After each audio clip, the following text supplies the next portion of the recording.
أعوذ بالله من الشيطان الرجيم. بسم الله الرحمن الرحيم. الحمد لله وكفى وسلام على عباده الذين اصطفى أما بعد.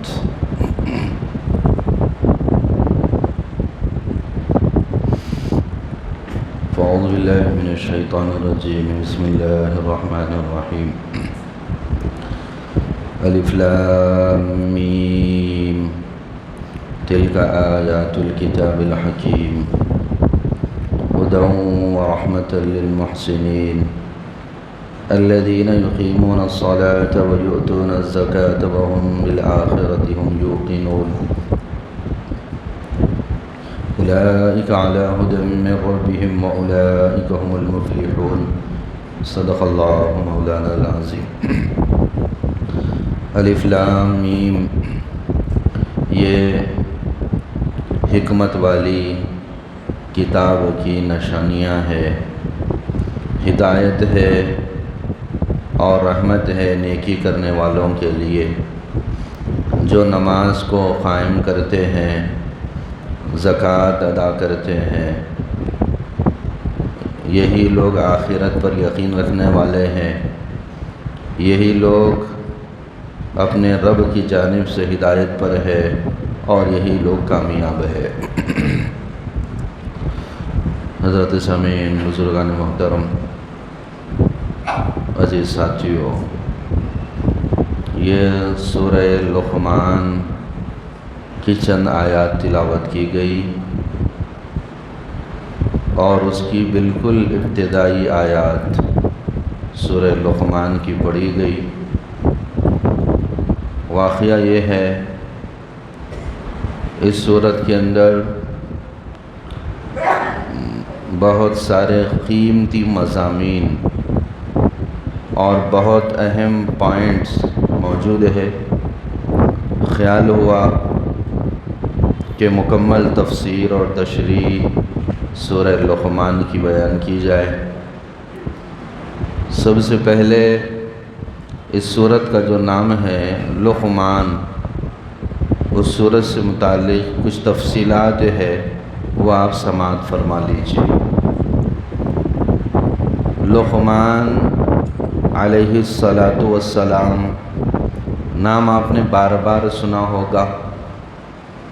اس سورت کے اندر حضرت لقمان علیہ السلام کا تذکرہ موجود ہے اور ان کی حکمت کی باتیں موجود ہے۔ اس وجہ سے اس سورت کا نام سورہ لقمان رکھا گیا۔ کون تھے حضرت لقمان علیہ السلام؟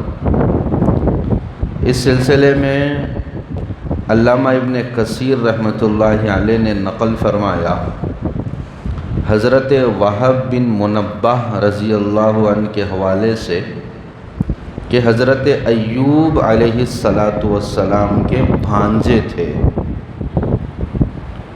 اور دیگر مفسرین نے فرمایا حضرت ایوب علیہ السلام کے خالہ زاد بھائی تھے حضرت لقمان علیہ السلام۔ اور تفسیر بیضاوی بہت مشہور تفسیر کی کتاب ہے، اس کے حوالے سے لکھا ہوا ہے کہ اللہ تبارک و تعالیٰ نے بہت دراز عمر عطا فرمائی تھی حضرت لقمان علیہ السلام کو، بہت لمبی عمر۔ اللہ تبارک و تعالیٰ کی مرضی، اللہ جسے چاہتے ہیں لمبی حیات دیتے ہیں اور جسے چاہتے ہیں دنیا میں آتے ہی بلا لیتے ہیں، اللہ کی مرضی ہے۔ تو بہت دراز عمر، یہاں تک کہ اتنی لمبی عمر پائی کہ حضرت داؤد علیہ السلام جو بنی اسرائیل میں پیغمبر بن کر بھیجے گئے، مبعوث ہوئے، تو داؤد علیہ السلام کے زمانے تک موجود تھے، بہت لمبا زمانہ۔ حضرت ابن عباس رضی اللہ عنہ بیان فرماتے ہیں کہ حضرت لقمان یہ حبشی غلام تھے۔ آپ سمجھتے ہیں حبشی، حبشہ کے جو رہنے والے ہیں تو ہر ایک جگہ کی الگ الگ خصوصیت ہوتی ہے۔ یہ ہندوستان ہے، انڈیا ہے، یہاں کی زمین میں ایسی خاصیت ہے کہ ہر طرح کے لوگ، ہر طرح کا رنگ، ہر طرح کا کلر والے لوگ یہاں پر مل جائیں گے. کوئی لمبے ہے، کوئی پستہ قد ہے، کوئی گورے ہیں، کوئی کالے ہیں، مختلف. لیکن بعض علاقوں کی خصوصیت یہ ہے کہ وہاں پر ایک طرح کے لوگ ملیں گے. تو حبشہ کے جو رہنے والے ہوتے بالکل سیاہ فام ہوتے، کالے، بالکل کالے، سیاہ فام جس کو کہا جاتا ہے. اور ایک یہ ہے کہ ان کی ناک دبی ہوئی ہوتی. ایک تو کالے ہوتے، دوسرے ناک دبی ہوئی ہوتی اور ہیٹ کم ہوتی حبشہ کے. جیسے بلال حبشی رضی اللہ عنہ. تو حضرت لقمان علیہ السلام بھی حبشہ کے رہنے والے. ان کے متعلق حضرت جابر بن عبداللہ رضی اللہ عنہ سے پوچھا گیا، قرآن کے اندر تذکرہ ہے حضرت لقمان علیہ السلام کا، بتائیے وہ کیسے تھے؟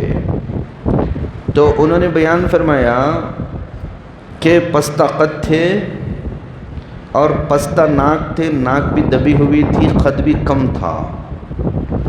امام التفسیر حضرت مجاہد رحمہ اللہ انہوں نے مزید باتیں بیان فرمائیں. یہ فرمایا کہ ہونٹ موٹے موٹے تھے، بہت موٹے تھے ہونٹ، اور ایڑیاں پھٹی ہوئی تھی. اس طرح تھے حضرت لقمان علیہ السلام. اب آپ سن رہے ہیں تو سمجھ رہے ہوں گے کہ کوئی زیادہ خاص، خوبصورت، حسین، جمیل نہیں تھے. لیکن قرآن میں تذکرہ ہے، اب اندازہ لگائیے صفات کیسے تھے. اللہ تبارک و تعالیٰ کے پاس حسن و جمال کوئی چیز نہیں ہے. اللہ تبارک و تعالیٰ کے پاس ہینڈسم ہونا کوئی چیز نہیں ہے. اللہ تبارک و تعالیٰ کے پاس مس ورلڈ ہونا یا کہ پوری دنیا میں خوبصورت ہونا کوئی چیز نہیں ہے. اس واسطے کہ آپ صلی اللہ علیہ وسلم نے کیا فرمایا، ان اللہ لا ينظر الى صورکم و اموالکم.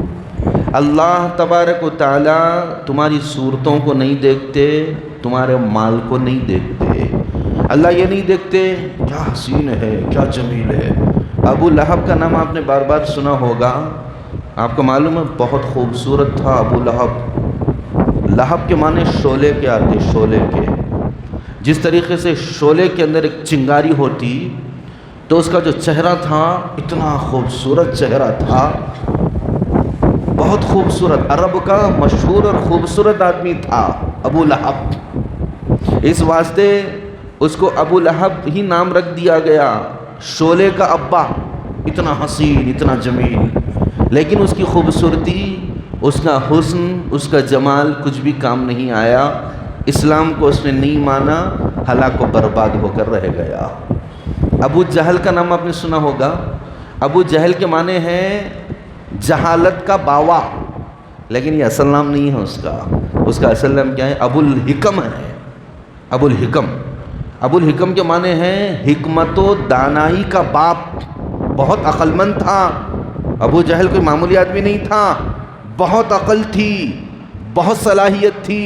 قبیلے کا سردار چھوٹا موٹا آدمی بنتا، سڑک چھاپ بنتا نہیں، سردار تھا. عقل تھی اور اس کے اندر صلاحیتیں تھی، قوت تھی، طاقت تھی، سب کچھ تھا. لیکن اسلام کو ماننے والا نہیں تھا، ہلاک ہو گیا، برباد ہو گیا. کیا معلوم ہوا؟ اللہ تبارک و تعالیٰ کے پاس صورتوں کی کوئی ویلیو نہیں ہے، عقل و دانائی کوئی چیز نہیں ہے، خوبصورتی کوئی چیز نہیں ہے. اللہ کیا دیکھتے ہیں؟ وَلَكِنْ يَنْظُرُوا إِلَىٰ أَعْمَالِ وَلَكِنْ يَنْظُرُوا إِلَىٰ قُلُوبِكُمْ وَأَعْمَالِكُمْ. اللہ تبارک و تعالیٰ دلوں کے حال دیکھتے ہیں. دلوں کے اندر کیا جذبات ہے، کیا عقیدہ ہے، کیا خیال ہے، اللہ سے متعلق کیا عقیدہ بیٹھا ہوا ہے، آخرت سے متعلق کیا عقیدہ ہے، نیت کیا ہے. وَلَكِنْ يَنْظُرُ إِلَىٰ قُلُوبِكُمْ وَأَعْمَالِكُمْ. اعمال کیسے ہیں، اخلاق کیسے ہیں، اعمال شریعت کے مطابق ہے یا نہیں ہے، یہ اللہ تبارک و تعالیٰ دیکھتے. تو حضرت لقمان علیہ السلام حبشہ کے رہنے والے، ہونٹ موٹے موٹے اور ایڑیاں پھٹی ہوئی، خط بھی بہت کم، ناک بھی دبی ہوئی، لیکن قرآن میں تذکرہ.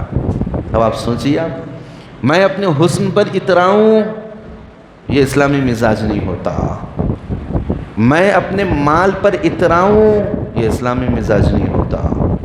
میں اپنی صلاحیتوں پر گھمنڈ کروں، یہ اسلامی مزاج نہیں ہوتا. اسلامی مزاج یہ ہے اللہ نے جیسا بنایا ہے اللہ کا شکر ادا کرتے ہوئے اسلام کو فالو کیا جائے، شریعت کے مطابق زندگی گزاری جائے، قرآن کے مطابق زندگی گزاری جائے. یہ ہے اسلام کا مزاج اور یہ ہے اسلام کا منشا. حضرت سعید بن المسیب رحمہ اللہ بہت بڑے تابعی ہے، بہت بڑے تابعی ہے. ان کے پاس ایک سیاہ فام آدمی آیا، کالا آدمی، مسئلہ پوچھنے کے لیے. تو اس کی صورت سے، اس کی کیفیت سے یہ محسوس ہوا یہ اپنے کالے پن پر غمزدہ ہے، اپنے کالے پن کا شکوہ ہے. تو حضرت سعید بن المسیب رحمہ اللہ نے اس سے کہا، اے وہ شخص، تجھے غمزدہ ہونے کی ضرورت نہیں ہے اپنے کالے پن پہ، اس واسطے کہ دنیا کی 3 عظیم ہستیاں تھیں، وہ کالے کالے تھے، وہ کالے تھے، 3 بڑے بڑے لوگ.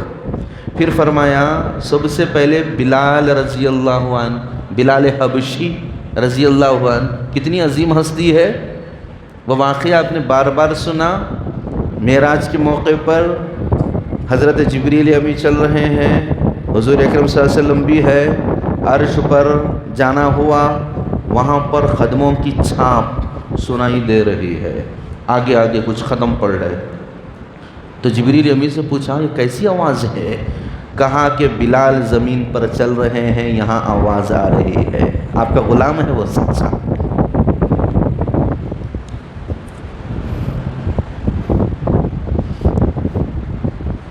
سیاہ فام تھے لیکن اللہ تبارک و تعالیٰ نے مقام عطا فرمایا تھا.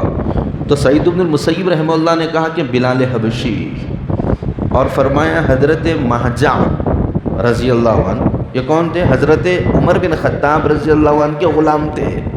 حضرت مہجع بہت سیاہ فام تھے. کہا کہ بڑی شخصیت ہے، صحابی ہے، سیاہ فام تھے. اور تیسرے نمبر پر نام لیا حضرت لقمان علیہ السلام کا، سیاہ فام تھے، حبشہ کے رہنے والے تھے. تو اس کے چہرے پر مسکراہٹ آ گئی. اس واسطے کوئی غمزدہ آئے تو اس کو تسلی دیا کرو، یہ مزاج ہے. صحابہ کا بھی مزاج تھا، تابعین کا بھی مزاج ہے. غمزدہ لوگوں کے لیے تسلی کا سامان بننا.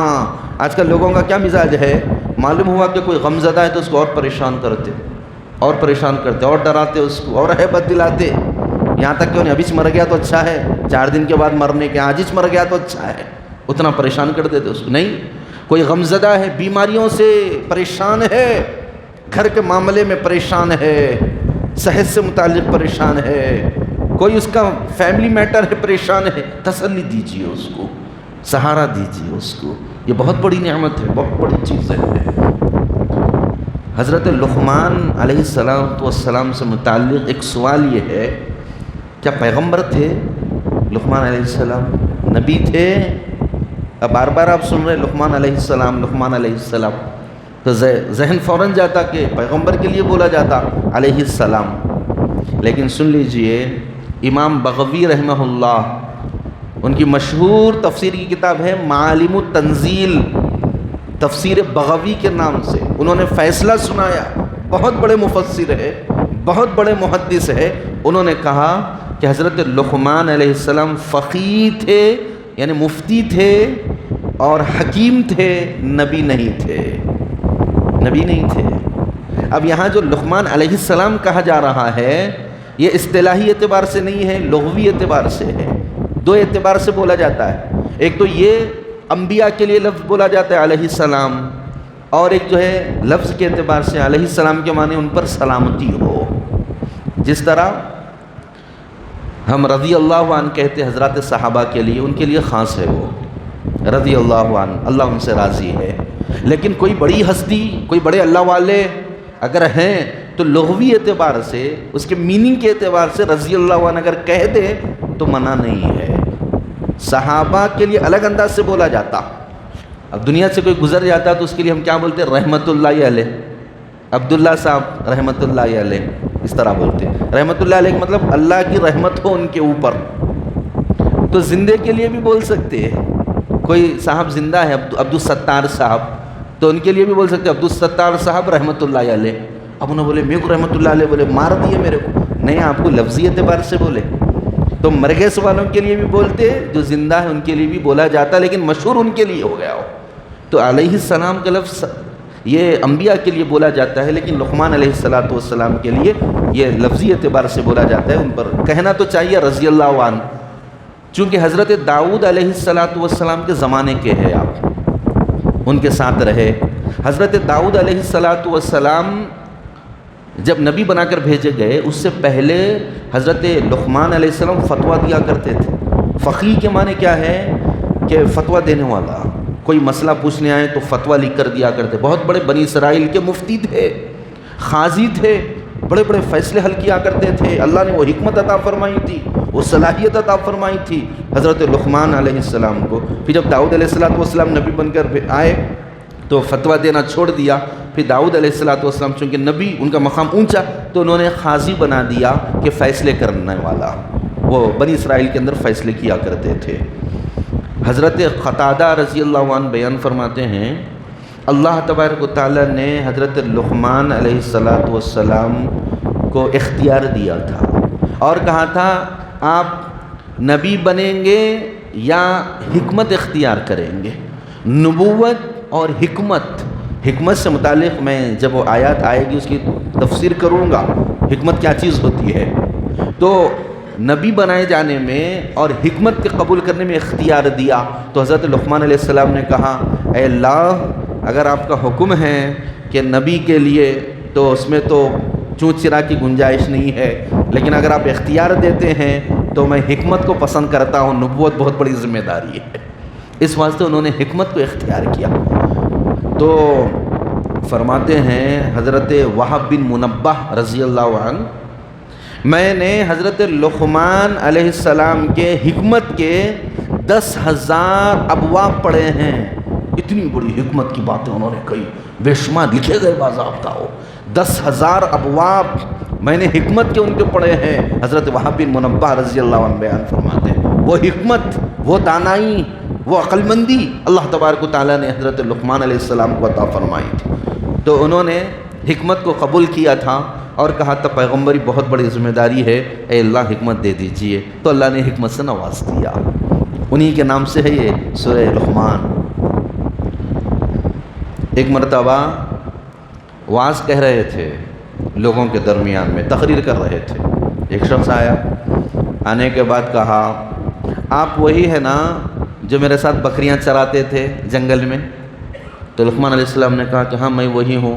پھر آپ کو اتنا بڑا مقام کیسے مل گیا؟ آپ لوگوں کو نصیحت کر رہے ہیں, لوگوں کے سامنے واعظ کہہ رہے ہیں اور حکمت کی باتیں کرتے ہیں, اتنا بڑا مقام کیسے ملا؟ تو انہوں نے چند چیزیں بیان کی, وہ میں آپ کے سامنے بیان کرتا ہوں. تو حضرت لقمان علیہ السلام نے اسی مجمع میں کہا کہ دیکھو میں نے چند چیزوں کو اختیار کیا جس کی وجہ سے اللہ تبارک و تعالیٰ نے مجھے حکمت عطا کی اور میری مقبولیت عطا کی. لوگ میری باتوں کو سنتے ہیں, لوگ میری باتوں کو نقل کرتے ہیں, لوگ میری باتوں پر عمل کرتے ہیں. چند چیزوں کو میں نے اختیار کی ہے, چند چیزوں کو میں ان کے اوپر چلتا ہوں. اس کے بعد انہوں نے بیان کیا. کیا بیان کیا؟ سب سے پہلی چیز بیان کی میں نگاہوں کی حفاظت کرتا ہوں. تو یہ ہم سب کے لیے بھی ہے. اگر ہم یہ چاہتے ہیں کہ ڈائریکٹ اللہ تبارک و تعالیٰ کی طرف سے میرے اوپر بھی رحمت کا نزول ہو اور میرے قلب پر بھی حکمت کی باتیں اترے اور میری عقل بھی کتاب و سنت کے مطابق چلے اور میرے اندر بھی حکمت و دانائی کی صفت پیدا ہو, ہم سب کے لیے, ہم بھی اس کے اوپر عمل کریں گے, اللہ اندرونی اعتبار سے وہ صلاحیتیں عطا فرمائیں گے.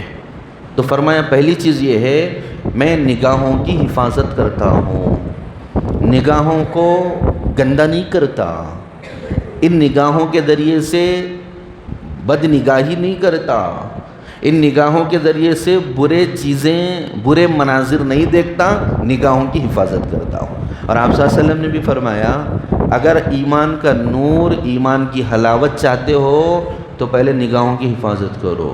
نگاہوں کی حفاظت کے بغیر نہ کوئی ولی بنا ہے، نہ کوئی متقی بنا ہے، نہ کوئی اللہ والا بنا ہے، نہ کسی اللہ کا قرب نصیب ہوا ہے۔ نگاہوں کی حفاظت کے بغیر یہ چیزیں حاصل نہیں ہوتی۔ نگاہوں کی حفاظت، نگاہوں کی جب حفاظت ہوتی ہے تو پھر اعمال کا نور وہ ہمارے دل کے اندر پیدا ہوتا ہے، دل کی صفائی ہوتی ہے۔ جب یہ نگاہیں غلط پڑتی ہے تو جو نور دل کے اندر پیدا ہوتا ہے وہ غلط نگاہ پڑنے کی وجہ سے ان نگاہوں کے ذریعے چلا جاتا ہے۔ اس واسطے آپ صلی اللہ علیہ وسلم نے کیا فرمایا؟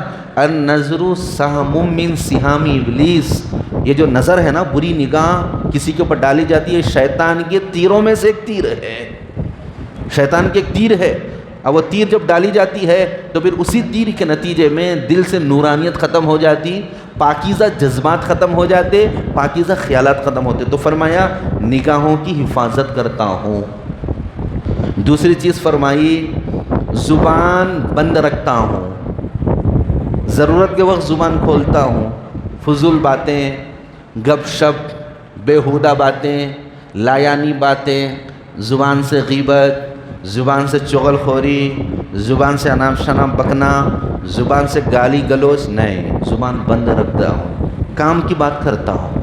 دوسری بات فرمائی۔ اور تیسری چیز بیان فرمائی حلال روزی کا اہتمام کرتا ہوں، حرام کی طرف نہیں جاتا، محنت کرتا ہوں، مزدوری کرتا ہوں۔ آپ نے جیسا بھی سنا بکریاں چرایا کرتے تھے، تو محنت مزدوری کرتا ہوں لیکن حرام کا لقمہ پیٹ میں نہیں داخل کرتا۔